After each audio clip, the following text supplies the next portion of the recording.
Good morning. We have some trouble in the hen house. And at this time of year, it's difficult to manage chickens as far as ailments are concerned. But Hugh, our rooster, had a frostbite comb, and so he is being picked on by the hens. And then we also have two hens, one of this one here that's about to lay her egg. She's got poopy butt. So I'm going to show you how I clean poopy butt. It happens because they get too much fiber. So I feed them, I've been feeding them sunflowers with the shell on. And because they get too much fiber, they kind of get the scoots. And so I'm gonna hold back on the sunflowers for a little bit, and that'll clear them right up once I get them clean. So I'm gonna go in and, well, I'm gonna catch this lady here because she'll be easy. And then I'm going to go in and catch the other one.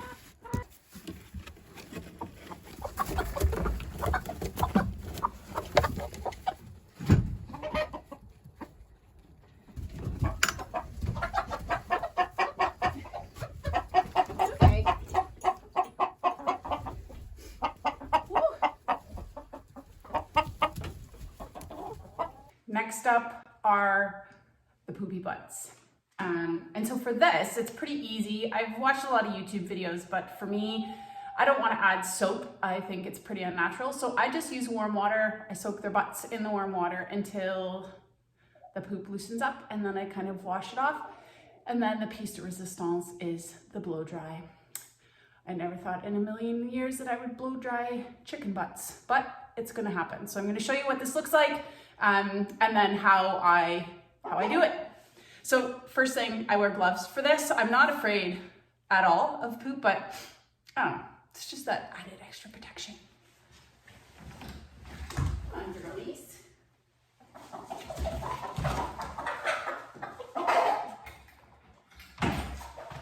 Okay, so this is what poopy butt looks like. You can see that little bit of crust.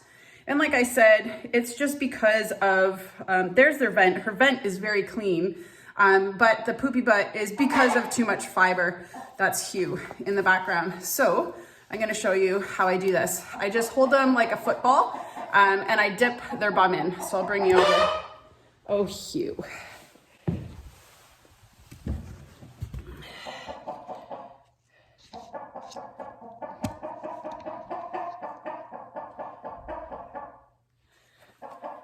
So I have some, he's protesting his capture.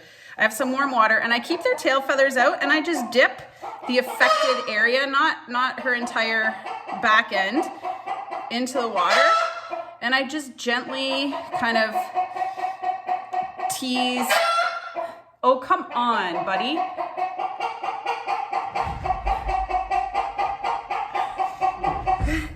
I just gently tease.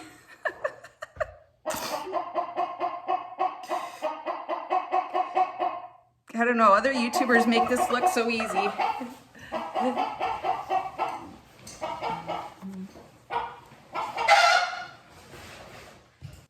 and so I just gently kind of work my fingers around and tease that matted area until the clump falls off, basically. And then it just turns into a bunch of little smaller clumps that then I can do the same thing.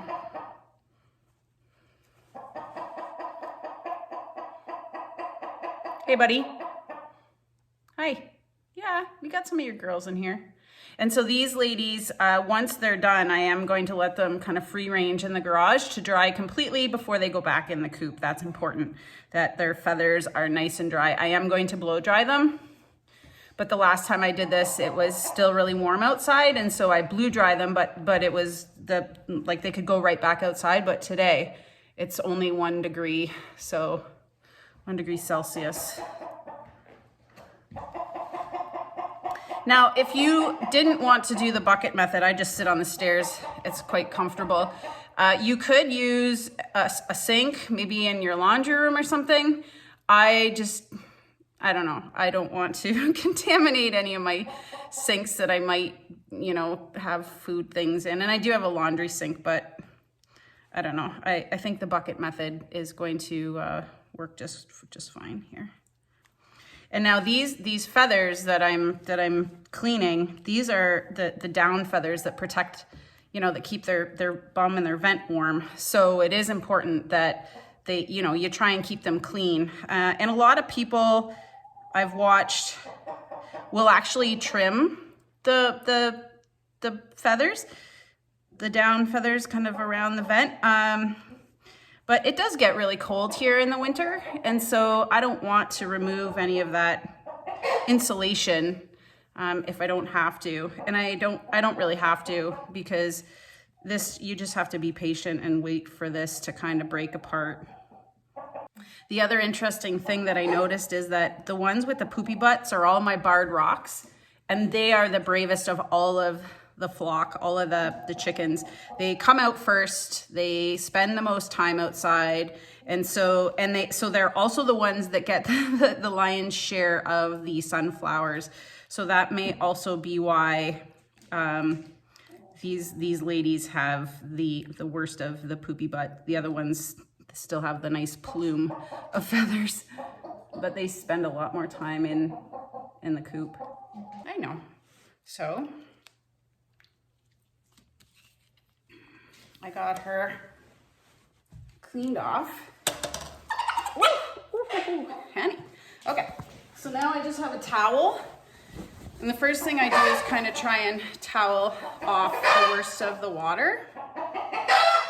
Make sure I got all the... And this is a good time to check their vent, which is where Hugh... Goodness. Goodness. Shh. Listen, buddy. Honestly. So I just checked to make sure I got the worst of it. Towel her off as best I can. And now we're gonna move to the salon. There's been a couple of times where I've wanted to throw away or give away, donate my hairdryer, and I didn't. Who knew? So now you turn it on warm, and you blow dry a chicken bum.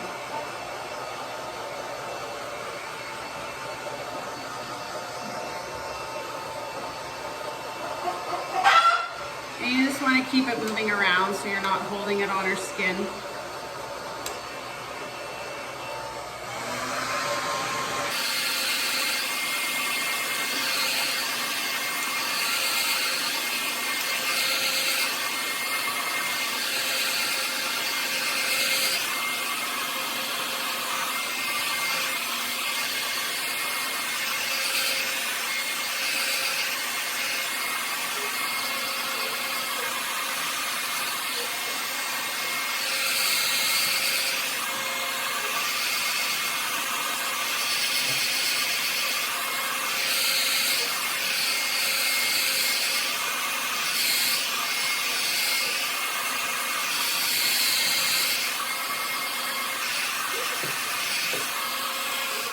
Okay, so now she's got a fluffy bum again, and I'm just gonna let her...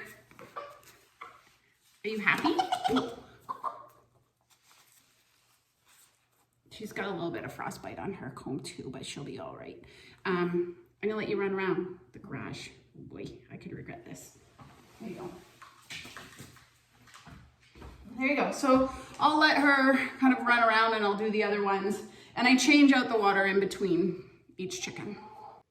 We just caught Hugh out of the coop, and you can see some of this red. That's blood. So see these black tips? That's frostbite, which typically happens when you have roosters that have a really pointy and large comb. It's normal. So what we're gonna do today, because we did have a night that dropped down to -10, so this can happen and it's quite common, but what we're gonna do is just put some Vaseline on the comb, and that insulates the comb against frostbite. So these little tips will just actually fall off, and then he'll have a smaller comb going into next winter. So it is an unfortunate kind of problem when you have roosters with big, beautiful combs. So we're just going to keep him in isolation for a couple days just to make sure he's on the mend, and then we'll reintroduce him. The nice thing is it's really mild out these next couple of days, so when we put him back in the coop, it won't be freezing temps, but we'll make sure that we keep his comb Vaselined up for the rest of the winter. But what we want to avoid is the blood, which can happen because other chickens will start to peck at him. He doesn't have any open sores or anything right now, so the other chickens have been leaving him alone, but we don't want to leave it to chance. Now that we have him cleaned up, I just washed off some of the caked blood, and now we're just going to add some Vaseline to his comb. I'm just going to be gentle applying it to the parts that are black. Doesn't take much, that's for sure. We have the coop ventilated but closed off in the areas where they roost and where they move, but Hugh also likes to be outside, so he spends most of his time in the outdoor, I call it the sun porch, but it's probably chillier out there. And you notice that the frostbite is only on the big tall parts of his comb, but I'm just going to do the tips of all of them just to be sure. Hey, bud? Yeah, he's a nice guy. You're so cute. Hey, Huey? Yeah. He wasn't sure what the ruckus was all about this morning. He didn't like getting caught. And then I'm just going to, because we did wipe him off a little bit with water, we're just going to leave him in a cage in the garage for a little bit so he can dry off. Okay, now that we have everybody cleaned and drying out, we're going to feed everyone. And I thought it would be fun to give you all a quick tour of the chicken coop, which we're going to add on to today. It's very exciting. So let's go feed everybody and I'll show you the tour. One of the things we needed to consider when we were getting ready for winter was proximity to power. So we parked the coop close to the house, and that way we could run power to it. And it's not for the Christmas lights, although that does look pretty. It's actually for the electric water heater. So what we did was these are actually old hay bales, really old hay bales, and we just went around the entire coop, the bottom of the entire coop, with the bales. And then we added on, I call it the sunroom, but just this kind of covered hut that we covered with plastic just to block the snow and a bit of the wind. And it allows them then to stretch their legs, get out, get some direct kind of sunlight. And then they also have the entire run under the coop. So let me show you what that looks like. This is actually something that we use for the rabbits. In the summertime, we built this little door. Good morning. So there's Hugh with his fixed comb, and you can see that they then can go under to the back, under the coop, and they scratch around in there. They absolutely love it because grass was exposed when we did it. So they scratch around and they peck at the hay, and they really have a good time. It allows them to kind of keep active. So I do feed them in here. I just feed them their layer crumbs, and then their water and their other feeder is in the coop. So the chickens, because we do have a few that do not like to come out at all, so that the chickens that are in the coop have access to food and water all the time. And when these folks are hungry, they go up the ramp into the coop there. And that door I close every night just to block any drafts. And so far it's been working like a charm. Every now and again, I'll add some more wood chips in the bottom here that they can scratch around in. And this is where I put treats also to encourage some of the chickens that are like to stay in the coop. I call them housebound all of the time to come out, and they will, and they do come out. So Hugh just sensed danger, and so you see them all go running into the back. He does a really good job at protecting his harem of ladies. I just tried to catch a hen in one of the nest boxes after she laid her egg, and I had put Hugh back in, and he came charging through the nest box to see kind of what the problem was and almost got out. So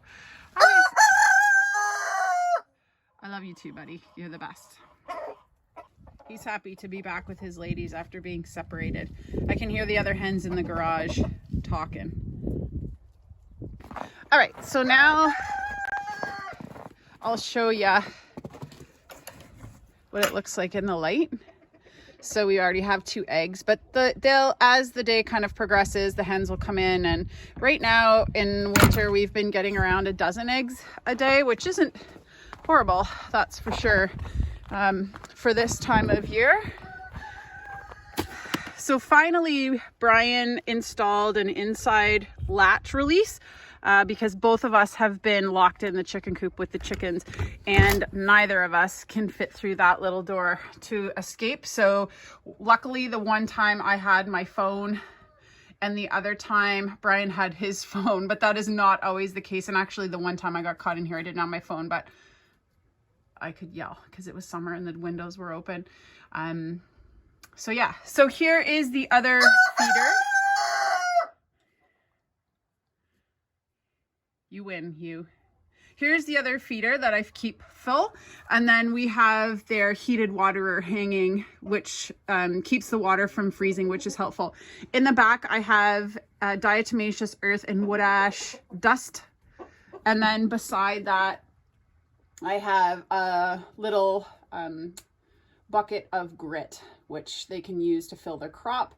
And then we still do have some of our vents open, which I think we're going to close now that it's getting pretty chilly at night, but it's not in an area where they roost, and that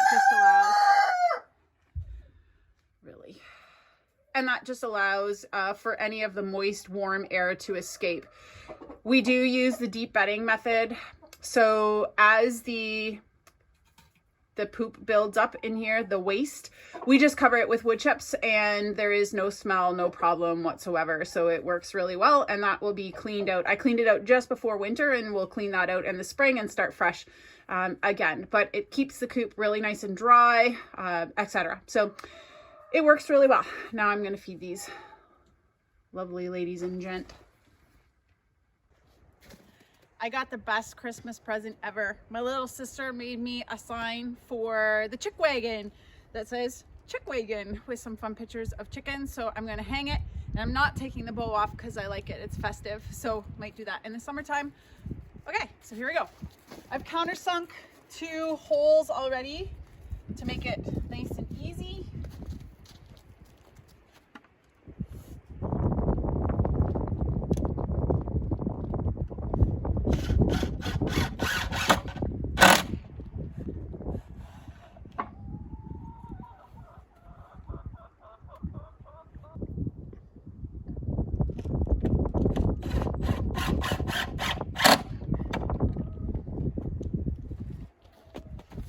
Awesome.